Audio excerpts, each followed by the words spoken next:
It was a quiet Tuesday night when my phone lit up on the counter. A message from Mom. "Don't call or come over. We're done. And don't even think about the will, sweetie." I froze. The air felt heavier, the tea in my cup went cold. No explanation, no warning, just a clean cut like she'd rehearsed it. I typed 2 words back. "Got it."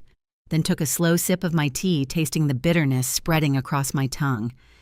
By midnight, my phone was blowing up with missed calls and messages, and that's when everything began to crumble. People always said my family looked picture-perfect: Dad in his crisp shirts, Mom's pearls catching the Sunday light, my brother Brandon laughing loud enough to fill the whole diner. From the outside, we were the American dream family of Tulsa. But every dream looks perfect until you see the cracks under the paint. Dad Stephen Hayes built his empire one greasy kitchen at a time. The man could turn a broken-down diner into a full restaurant by sheer willpower and pride. He was the kind of father who believed respect was earned by obedience, not love. "The restaurants are our legacy," he used to say, pointing a fork at me over dinner. "You'll learn the business, Susan." I never wanted the business. I wanted light color and space, not the smell of frying oil. I wanted to design to build something that felt alive. When I told him I'd been accepted into an art school in Chicago, he laughed like I'd just told him a joke. "If you walk away from this family's work," he said, "you walk away from our support." He meant it.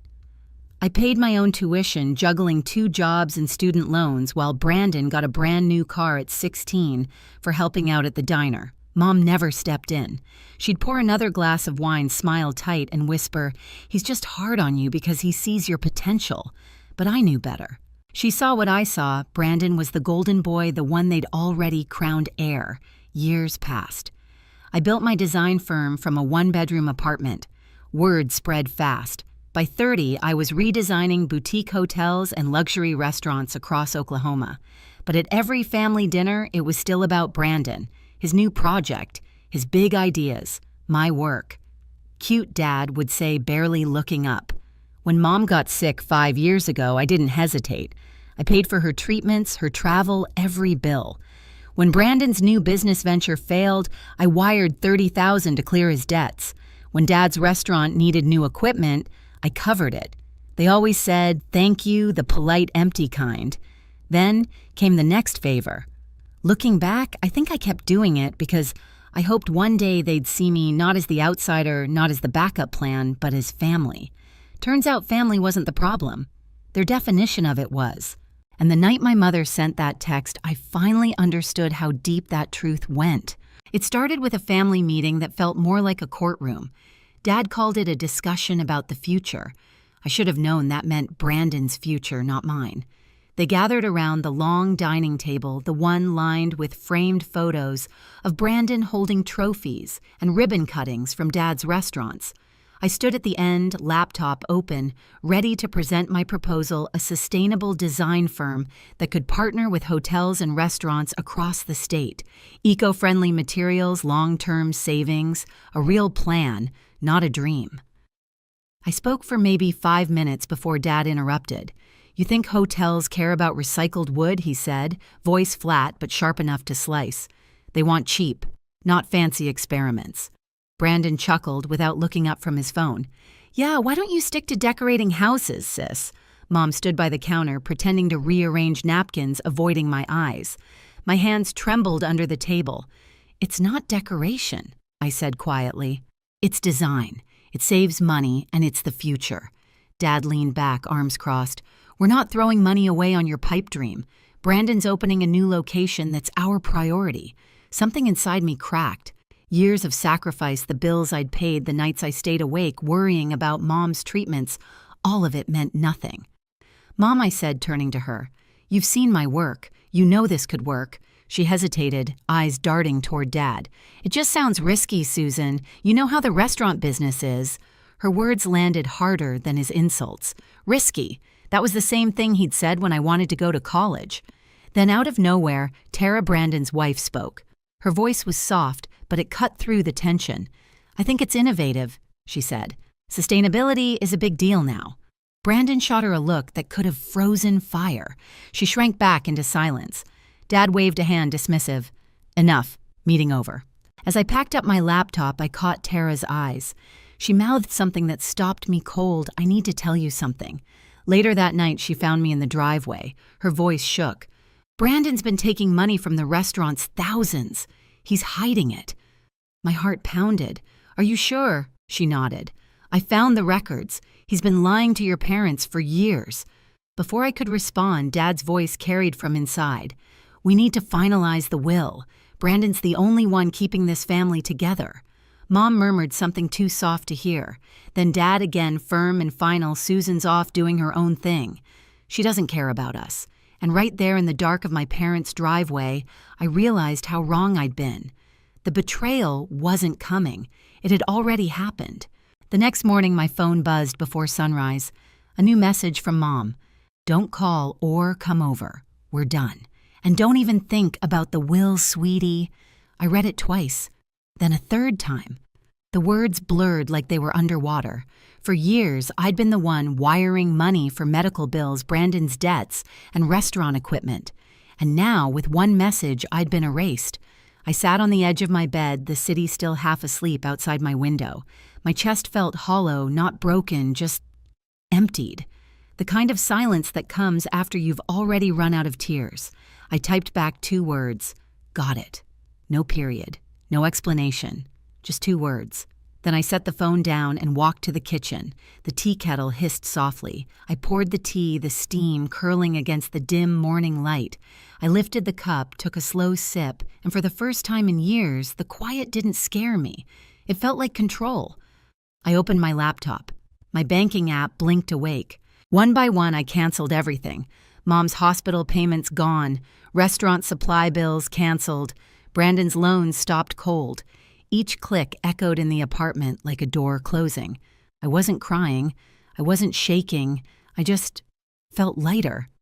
For the first time, my money wasn't feeding their silence. It was buying my freedom. By noon, my phone started ringing. Mom first, then Dad, then Brandon. I didn't answer. I couldn't.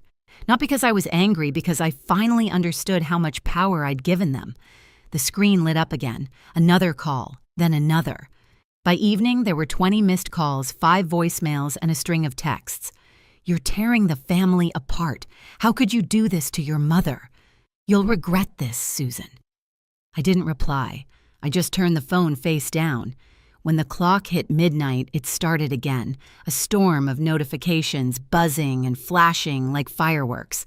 And as I sat there, tea cooling beside me, I realized something simple and brutal. They didn't want me. They wanted the help. The version of me that never said no, that paid the bills and kept the lights on. That version of me was gone. I looked out the window, the city glowing gold in the distance. Somewhere a car alarm wailed, then fell quiet. "I'm done," I whispered, not to them but to myself. And for the first time, I actually believed it. By morning, the storm hadn't passed, it had only changed shape. 37 missed calls, 11 voicemails, dozens of texts stacked like threats waiting to be opened. I made breakfast like nothing happened. The smell of toast filled my apartment while the phone kept lighting up beside the sink. I didn't pick it up until one voicemail from Dad appeared with the word urgent. I hit play. His voice came through sharp, commanding. "You need to fix this, Susan. The restaurants can't survive without your help. You owe us that much." Oh. The word hit me like an insult. I'd covered hundreds of thousands over the years, my savings, my work, my time, and now it was a debt. Another voicemail. Brandon this time. "You think you can just walk away. You're selfish. You're leaving Mom in tears." Then Mom's voice, soft, trembling.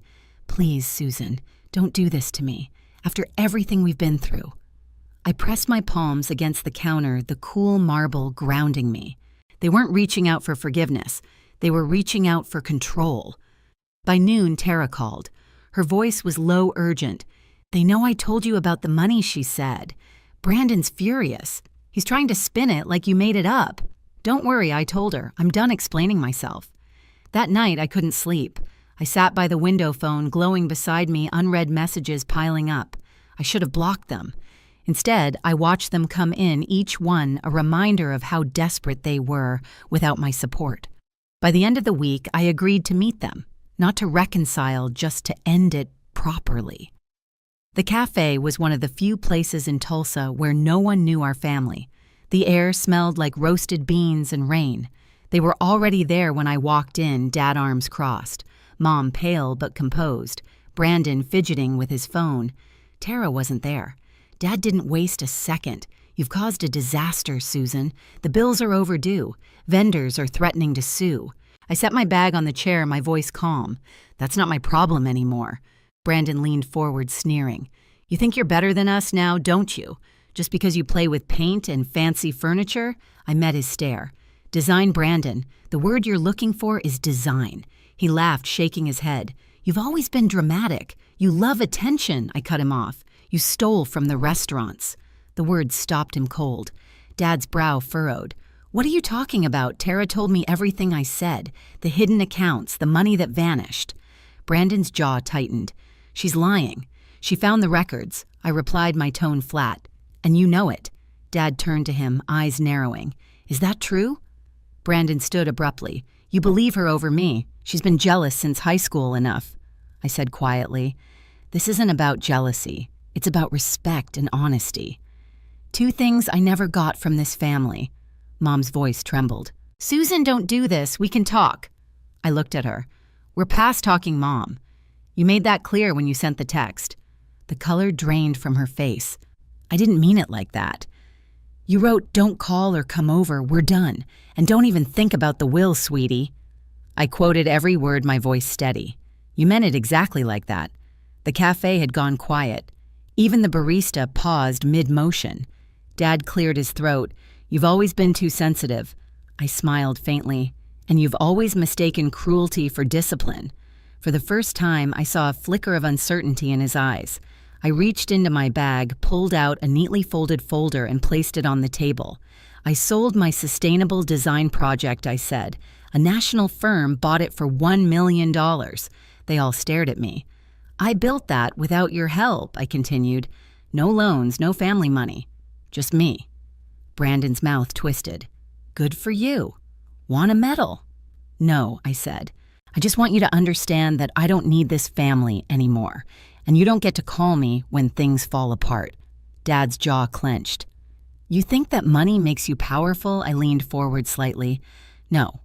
Walking away does. The silence that followed was heavier than any scream.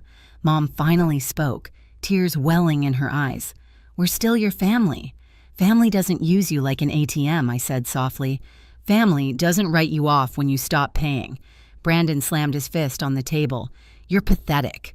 You think you can just cut us out? I met his anger with calm. Funny. That's exactly what you did to me. He opened his mouth again, but I stood before he could speak. I'm not your safety net anymore, I said. Not your backup plan, not your excuse. Dad's voice rose. You'll regret this, Susan. I turned one hand on the chair. Maybe. But at least I'll regret it on my own terms. As I walked toward the door, I heard Mom whisper behind me, Please, Susan, don't do this. But I didn't look back. The door chimed softly as it closed behind me. The air outside was cool, the sun low on the horizon, painting the street gold. My phone buzzed again in my pocket, but I ignored it. When I reached my car, I finally let out a breath I hadn't realized I'd been holding. Through the cafe window, I could still see them, 3 silhouettes arguing among themselves, their voices muted by glass. I wasn't part of that noise anymore. I took out my phone, scrolled through the messages, and pressed delete all.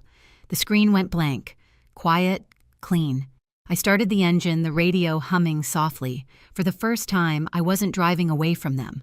I was driving toward myself. A year later, I heard the news through mutual friends, not from them. The Hayes restaurants were gone.